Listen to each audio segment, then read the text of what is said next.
Since the beginning of time, man has pondered one simple question. You got games on your phone? Since the creation of games, we have strived to make them portable, from the Game & Watch to the Game Boy to the calculator Grandma bought for you to help with tests, but instead you just play Ava music on it. Fuck you, Gran. Back in the day, gaming companies took inspiration from phones, so when actual phones were powerful enough to put games on them, they obviously jumped on the opportunity. The first mobile phone game was a port of Tetris, making it the 5007th platform that it's on. With the first mobile phone game to gain a broad appeal to be Angry Birds in 2009. However, the first true killer app and phenomena in mobile phone gaming was Flappy Bird in 2013, a game so popular that the creator forced it to be taken down from app stores. Nintendo, seeing potential in this, decided to do what they do best: fuck you out of your money. Nintendo's first ever foray into the medium was in 2016 with Miitomo. One of the two games that Nintendo killed as it didn't feed their wallets. Miitomo initially did pretty well, but as most mobile game fans, the interest for it died rather quickly, and by 2018, Nintendo cut support for the game and it was no longer available for download. Miitomo was a life simulation game because Nintendo knows its fans don't have one. You can meet your friends, change your clothes, and customize your home. It's like other life simulation games such as The Sims, Animal Crossing. Wait a fucking. From what I remember, the game was actually pretty fun. Now to move on Nintendo's second flop. Dr. Mario alongside Tetris is one of the pivotal early tile match puzzle games, and unlike Tetris, which has seemingly been re-released for everything including PC, Sega Game Gear, George Foreman Grill, Shaq-approved for uneasy testing your Cybertruck. Do I have to do another one of these? A franchise like a few other Nintendo franchises seems to pick and choose at random when to return and then go into hiding. The last game of the series prior to this was Dr. Mario Miracle Cure for the Nintendo 3DS, and in fact, if you want to go back to the last time you could actually purchase a game physically, you have to go all the way back to 2001 for Dr. Mario 64 on the Nintendo we know how to name consoles 64. So, 4 years after its last release on a console, Nintendo partnered with NHN, known for and Line. Yes, that Line. You know, the messaging app that's popular in East Asia that failed horrifically in the United States. From the little I played of Dr. Mario World, it was fine. It's Dr. Mario with shitty gadget mechanics, it's nothing special. So here's the rules. I'm going to be reviewing every single one of Nintendo's phone games in a segmented format. Here are all the timestamps if you want to see a specific game. Also, I purposely tried to not spend any money for any of these games. They're marketed as free to play and I wanted to, well, play them freely. God, that was a terrible fucking joke. For those of a certain vintage, the name Pokémon GO will evoke a certain emotion. The summer of 2016 brought upon something that was even bigger than when the Pokémon franchise first arrived in 1998. Pokémon GO became a global phenomenon. Everyone was playing it. If you were around back then, you either played or knew someone who played it. Your friends, they were playing it. The goth girl with the nose ring that you wish would trample your fucking cock into the floor, they were playing it. Your mother deep into her third bottle of brandy knowing that her child is a disappointment? Yeah, she was playing too. I remember going out with my friend Austin one night. Here's a bunch of videos I've done with him, links in the description. We went out and it was the first time I ever tried the game. It was already fairly late at night, and despite that, we still encountered 3 to 4 people on their quest to collect them all. The game itself wasn't loved critically, but if you're the type of person to play a game on your phone anyway, you probably don't have enough critical thinking skills for it to matter. Pokemon GO is an augmented reality Death Stranding knockoff where you go around collecting the titular Pokemon, selecting your Harry Potter house when joining a gym, and fighting in trainer battles. Oh wait, it only took them 2 years for them to actually implement it into the fucking game. The first thing to realize when playing Pokemon GO is that this is not at all a Pokemon game. So, you remember how one of the most fun aspects of the Pokemon games was to collect each and every single one of the Pokemon? Well, in Pokemon GO, you certainly can collect the Pokemon, except that the amount of repeats you catch is so massively ad nauseum that you'll be questioning how the fuck you managed to collect so many goddamn Zubats. Why are there so many fucking Zubats? Also, remember how, like, the entire point of Pokemon is to, like, fight with your pocket monsters? You technically can battle in Pokemon GO, but it's nothing like how battling works in, you know, Pokemon, the game that this is based off of. Also gone is any semblance of a beautiful world that makes Pokemon, well, Pokemon. I give up the point is that you're supposed to go outside and experience the beauty of the world in front of you.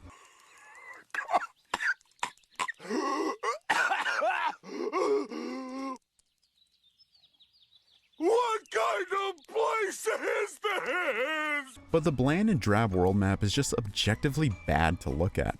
Drab and lifeless and lacks no personality. Also, the trainers just look so terribly run-of-the-mill. Gone are the cute and well-designed main characters, and instead you look like a sim knockoff who walks around as the world's shittiest town rug. It'll definitely tell you not to get hit by a car though. Or do, I don't give a fuck. The game is a bastardization of what one thinks Pokemon is. You can't deny its impact. The game, after all, is still being played and Nintendo still continues to actively kind of support it. While I myself don't like Pokémon GO, I think it's important. The most important games of all time don't have to be good or even great games. They have to leave a mark and make an impact, and it certainly did just that.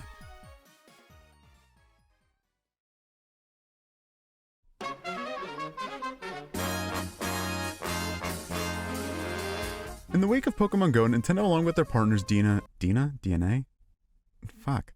And Intelligent Systems, decided to bring out one of their flagship franchises to the portable market, Super Mario Bros. Because everyone knows that the best solution for platforming video games is to use a touchscreen for controls. Actually, the game isn't a normal Mario-style platformer, but an auto-runner in the style of Bit Trip Runner, obviously inspired by the massive popularity of other auto-runners such as Temple Run and Subway Surfers. Unlike Pokémon GO, where the reviews of the game were initially mixed, Mario Run's reviews were far more favorable. However, unlike Pokémon GO, which became a cultural phenomenon, Mario Run's impact on the world was far less widespread. The game has the same cookie-cutter story that every single Mario game has. If you clicked on this video, you should be familiar with it already. Mario Run has 3 distinct game modes, although Mario Wiki technically lists 4, but it's basically just decorating the hub world. The first is the Starry mode, known as the World Tour. It's 24 total levels, 4 per, in 6 different worlds. Unlike most Mario games since Mario 2, the worlds don't have distinct themes, but are rather different types of world styles in each. For example, World 1 contains a standard overworld, an underground level, a sky level, and the customary castle/airship level at the end of each world. World 3, meanwhile, has a desert level, a sky level, and a standard level to go along with its castle level. Also included are 13 special hidden levels gotten by meeting certain requirements in the game. The second game mode is the Toad Rally. You know how in Mario Kart you can race ghosts and try to beat them for their time? Well, this is the same concept. These levels are randomized and the goal is to collect coins and to collect toads, because as we all know, there is nothing wrong with collecting people. The last of the game modes is Remix 10, where you have to go through 30 areas and play through 10 small levels in a row and try to rescue Daisy. In total, there are 11 different characters to play in the game. If you're counting the 5 reigns of Yoshi's as different characters, of course. When I heard a Mario game being made for mobile phones, my mind went back to my days in middle school playing Super Mario All-Stars with an awful on-screen gamepad controls on my shitty Nokia phone. I still have this thing, by the way. I was surprised upon playing it that the auto-runner style controls actually aren't that bad. Sure, it doesn't beat the fine control of a D-pad or an analog stick, but it works well. I do feel sometimes the levels aren't totally designed with the tap control in mind, but for the most part, this is mostly a nitpick, not a criticism. I must admit, I went into Mario Run wanting to hate it, especially since this video is, 5 years after the fucking thing came out. But I couldn't. Sure, it won't replace a true Mario game in my mind, but honestly, I was shocked with how much I enjoyed the game. We still have quite a ways to go, but honestly, of all the games that I'm going over today, I'd probably recommend this one the most. Check it out and see what you think.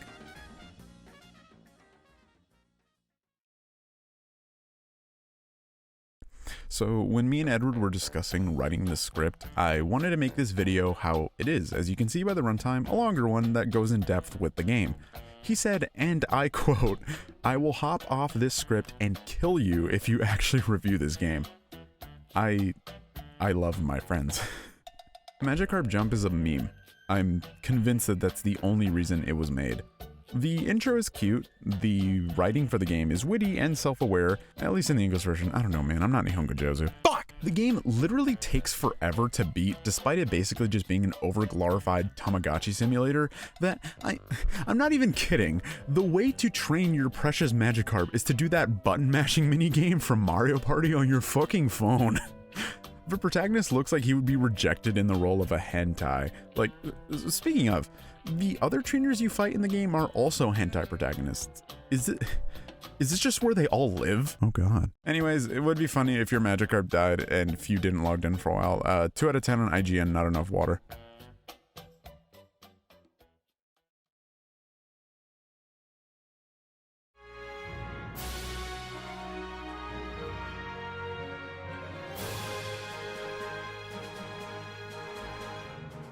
So I'm not familiar with the Fire Emblem franchise, and I won't pretend to be. The series itself got such a late start in America that it took until 2020 for the very first game in the franchise to be actually officially translated and released. Yeah, I know the game was remade for the Nintendo DS. I'm trying to make a point here, Mom. The games are tactical role-playing games, or at least were. They're like dating sims or something now. With the franchise having such a vast array of characters and legends, Nintendo saw the success of Fate Grand Order and decided to copy the same formula, including the mana transfer. Since I've never played a Fire Emblem game, why don't I start with the shitty gacha version?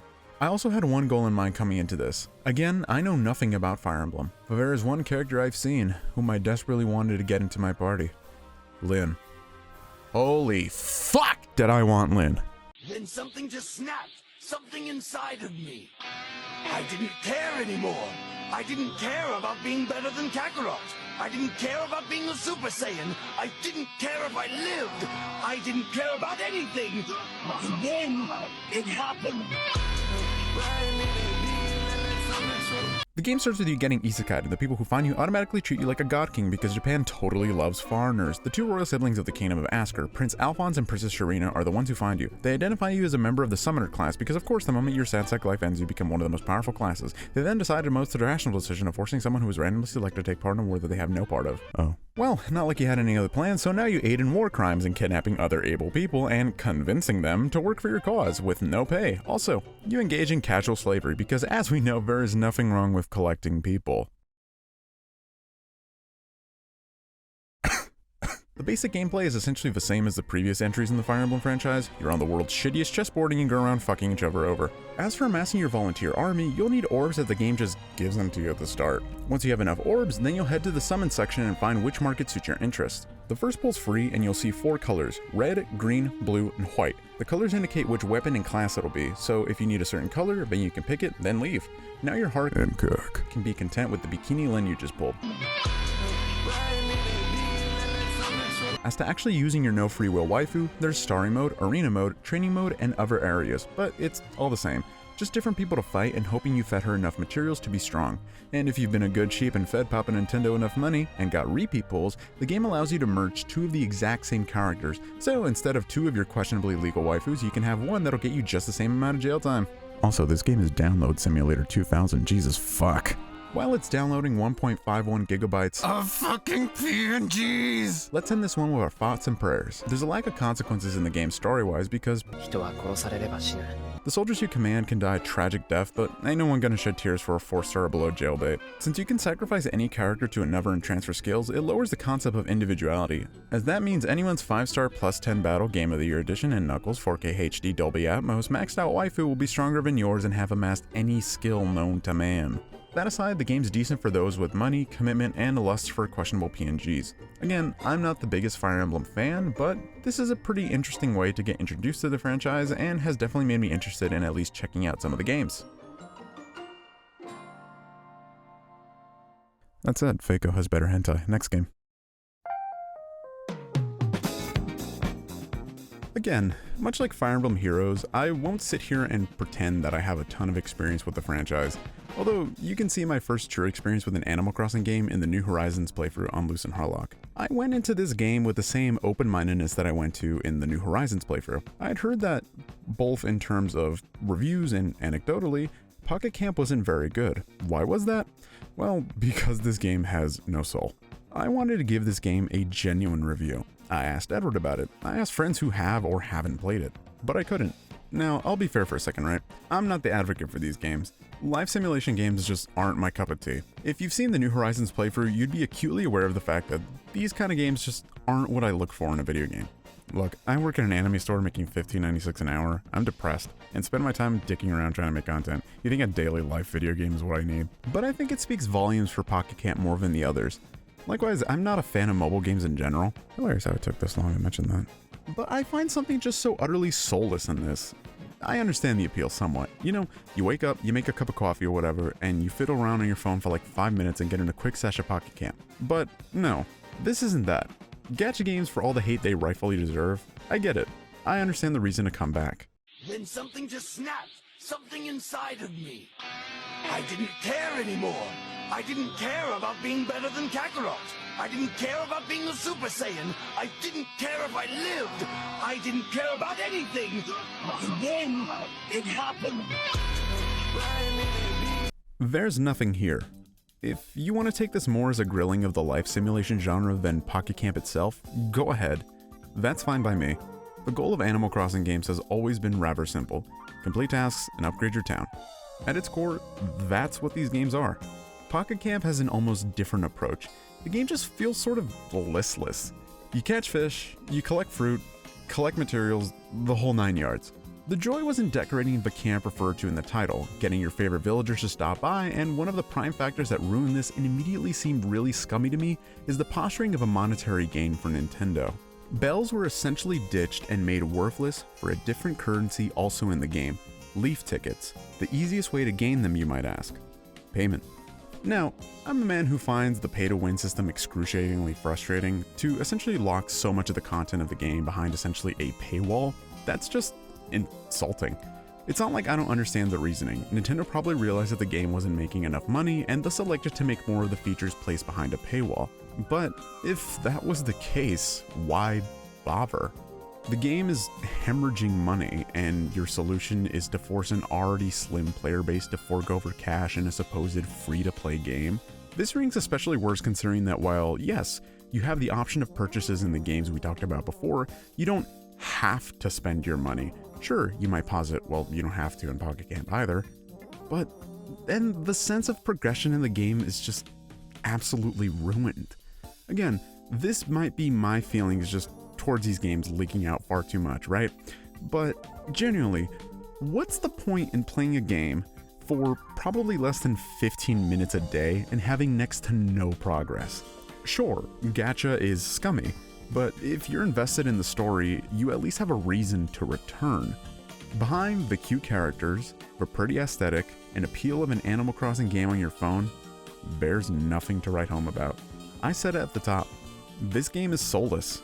Of all the games I played for this video, this was easily the one I liked the least.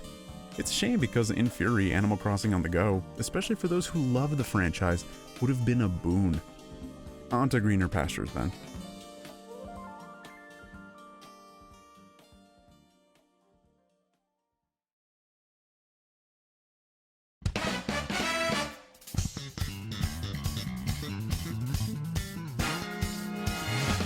The Mario Kart franchise is one of my favorites of all time. I have fond memories of growing up with basically every game, watching my older brother and cousins play the Super Nintendo original, playing Mario Kart 64 with my nephews, to my addiction with Mario Kart 8. Fuck you, Gold Paraglider! So, much like with Mario Run, you can imagine my, excitement when Mario Kart Tour was announced. Also, this seems like a good time to add in a patented loose rant. Mobile phone games can use controllers. Why do none of the Nintendo ones support this? Is it that hard to develop a version that can use both control schemes? Sonic the Hedgehog does it. Oh god, did I just use Sonic as a positive? In any case, upon booting up Mario Kart Tour, something becomes evident. Shit looks good. I'm honestly genuinely impressed. I mean, it's not Mario Kart 8. Oh fuck. Mario Kart Tour originally released in 2019. It's Nintendo's third time bringing a Mario franchise to the mobile phone. Did you forget about Dr. Mario World already? Because I sure did. At its core, it's another addition to the Mario Kart franchise, and by being a 3D game and not a 2D one, it automatically bakes it better than these two shit shows. Seriously, anyone who likes these two games is a fucking fed. Mario Kart's Tour rep is sort of divided. The gameplay for being a tap-only experience is not that bad. Again, much like Mario Run, the tap control obviously isn't my favorite, but in practice it's not that bad. It is a bit janky though. Also, side note, this game includes a gyroscope feature for when you're playing the game in landscape mode, but anyone who's ever used gyro controls for Mario Kart, who are you and why are you still breathing? The game at its core is the same as other Mario games. You drive through courses, get different characters, and new carts. There's changes to the formula, however. Unlike regular Mario Kart games, the courses are changed on a rotating basis, therefore the whole tour concept. To note, there are 192 characters to play in this game. 192. That's over 4.5 times more than the amount of Mario Kart 8 Deluxe. The thing holding my script fell over. The game has a lot, and admittedly, even after having played it a bunch, is sort of overwhelming. I do like the concept of the courses you play changing every 2 weeks as you tour the world. However, there's one big thing to me that drags the game down. As I mentioned before, I've been playing these games without spending any money. I think the only money I spent was on Super Mario Run to unlock all the courses. That was it. My entire goal in Fire Emblem was to acquire Lyn, and I did that without having to spend a dime. Hell, I got 2 versions of her without spending a single cent. My goal for Mario Kart Tour was to get the shitty pixelated SNES version of Donkey Kong Jr. That's basically a fruitless goal. First off, this could be me just being an idiot, which, yes, I am. I am an idiot. But after having played this game enough, I can confidently say, I have no clue what the fuck I'm doing. To my understanding, to get characters, carts, and gliders, you have to spend one of the in-game currencies known as rubies, not to be confused with rubies. However, the easiest way to get this currency in bulk is, of course, buying it. And again, this totally is my lazy ass not willing to do enough research, but instead of the gacha mechanic previously in the game, Nintendo decided to introduce a subscription-based payment model as the easiest way to get shit you want in the game. To sum it all up, Mario Kart Tour has its merits. It's decently fun, it's easy to play with other people, the character list is expansive, it has all the makings for a potentially good game. However, the paywall again is something that's fairly bothersome. All in all, I'd recommend this one, but if you want to get a character you really want or a cart combination you really want, do temper your expectations a bit.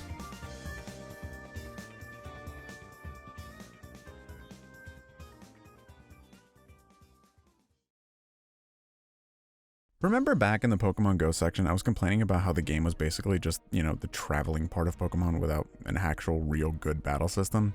Well, Nintendo decided to do the exact opposite for this game. Pokémon Masters EX, originally released without the EX in the title, is basically just a free Pokemon Stadium. I find the gameplay much like Pokemon Go, that is severely lacking compared to actual Pokemon battle mechanics. I don't know, the battle system just seems really clunky. As sad as it is to say, much like Magikarp Jump and to a degree Fire Emblem Heroes, I don't have much to say about this game. And what really makes both Pokemon mobile games just sort of a really sore thumb situation is that, Pokemon is a mobile franchise, right? The game got its start on the Game Boy, and until the release of the Switch, which, again, it's a hybrid like home/portable console, Pokemon games had only ever been on Nintendo's handhelds. I feel the formula, and like the way of handling a Pokemon game for mobile phones was all there. Like the structure, the formula, everything like you needed to have in place to make a good game for, your phone was there. But Nintendo releases have left way too much to be desired.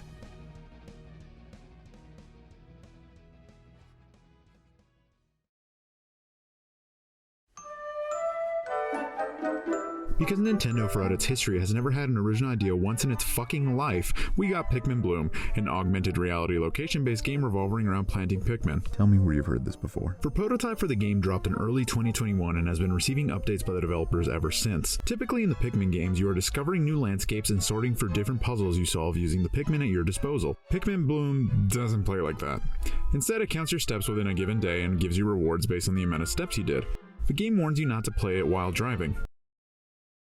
Do with that as you will. Whereas Pokemon Go tries to pretend that it has any resemblance to an actual Pokemon game, Pikmin Bloom doesn't have that. The game, I should say, works more as a fitness tracker with added incentives for badges, costumes, and other rewards per amount of steps within a certain day.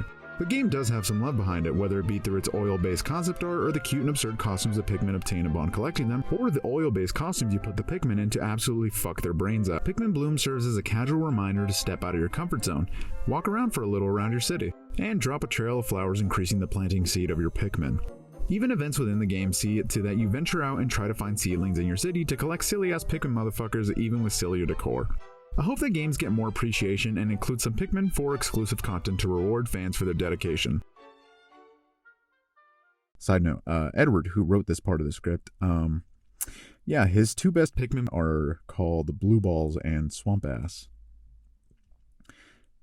Do with that information what you will.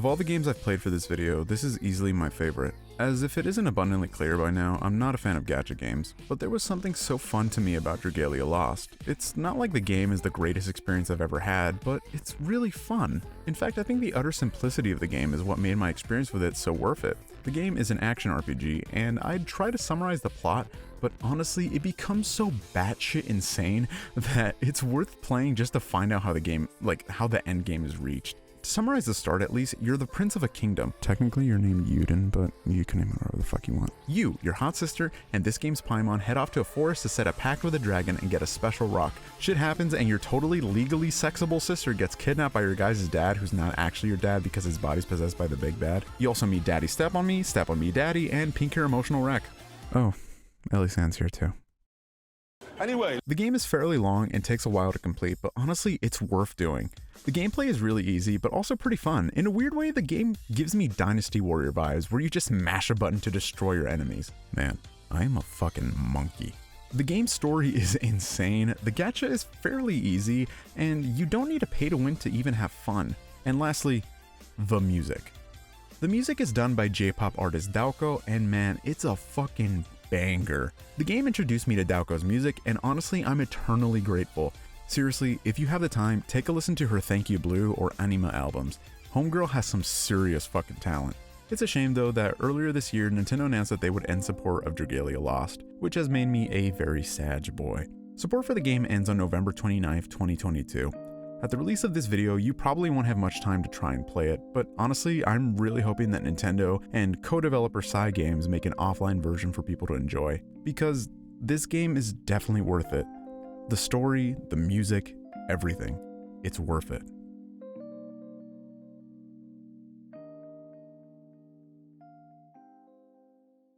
Also, bro, when Samishi Kami-sama started playing, when your totally not incest sister got kidnapped, bro, it was so hype!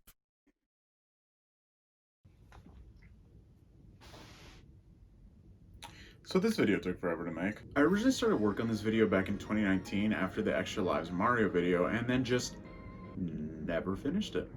Loose and Harlock, life, and then just so much got in the way, and then eventually at the start of this year, me and Edward were determined we were going to finish this video. I essentially spent all the free time I had during this month working on this video and the upcoming video that's coming out next month. And a huge, massive special thanks and shoutouts go to Edward and WowWaldo for both just killing it and helping me with this video. Seriously, this script could not have gotten done without their help. I am a deer in headlights, and they really came just at the 11th hour basically and just really fixed everything for me. So massive thank you to them. Please check out their stuff, links in the description, and I'll try to do a thingy here. This is the last big video project that I'm going to be doing this year, and I hope that you share it with your friends, and I hope they share it with their friends, and everybody can watch it like 5 times over, because that would make me feel really good about myself. On a serious note though, this is a video that I've, been wanting to do forever, and, for the better part of 3 years, and just, I was in high school when the idea for this video first, came into my head, and then, I'm out of college, right? So it's just super insane, and just really proud of myself to see this video finally come into fruition. Next month, to celebrate the 3-year anniversary of Loose and Harlock, is going to be a compilation, and that's going to be it for me for the year of 2022. Shut up, car. This year was so strange for me, and it took a massive toll on me mentally. There was a lot of highs, and there was plenty of lows, and I'm really still going through the lows. But, I think the thing that just kind of made me so proud of just myself is, with Harry's passing and just so much stuff in my personal life, there was a lot of things that just a lot of factors that could have put me down, and definitely for many moments it did feel like I was down. But the fact that I was able to make at least one video once a month just really beyond everything makes me proud of myself, and that's a feeling that I don't get to feel super often, and just I'm really proud of it, and I hope that this next year brings even more growth, and it brings even more just the opportunities to be able to do just really cool shit. I'm not sure what's in store for 2023. I have some ideas in the noggin, but pen to paper hasn't really been put on them yet, but we'll see how they go when they finally come to fruition. Again, just massive thank yous to Edward and WowWaldo. Seriously, this video couldn't have gotten done without them. And yeah, that's kind of it from me. So, please leave a like, comment, subscribe, all the fun YouTuber shit. Catch you later.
もうすでにきらめき始めている